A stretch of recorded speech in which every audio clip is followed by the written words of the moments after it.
With Clarence Hill from the Fort Worth Star-Telegram, your initial response to the Cowboys getting this Greg Hardy deal done? You know what? I was surprised it happened so fast and that Hardy was signed so fast. Certainly, I understood the Cowboys tiptoeing through the first week of free agency.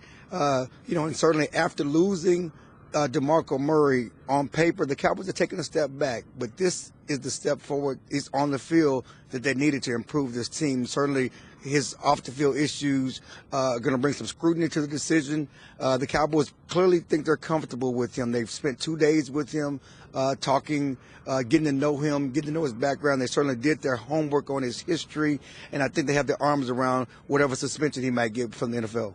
I couldn't stop thinking about how often Jason Garrett has talked about bringing in the right kind of guy. And we've been hearing this a lot. Right. I wonder if Garrett was the toughest one to sell this on. And we have no way of knowing that right now, but I'd be anxious to know. You know, I don't know, and I don't think so. I know we talked to Garrett at the Combine, and we certainly asked him about what the right kind of guy meant. And he didn't say we won't take chances on guys. You know, certainly they brought a guy like Josh Brenton back who, for all intents and purposes, based on our understanding of what the right kind of guy is, doesn't seem to be the right kind of guy because of the mistakes he's made. That was not his first DUI situation. That was his second, and he killed a teammate, and they brought him back. Certainly, it's as Jerry says, I think that's fungible, even in Garrett's mind, although we know he likes to have good character guys.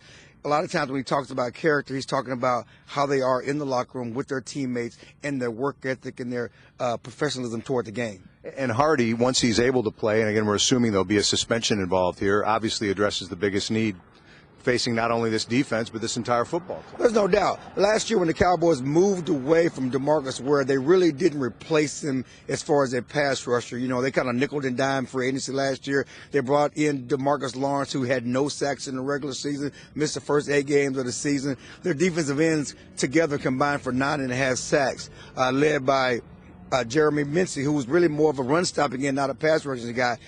It came back to bite them in their playoff game against the Green Bay Packers when they could not get to Aaron Rodgers. And everybody talks about the catch and whether the Cowboys would have won the game based on the catch.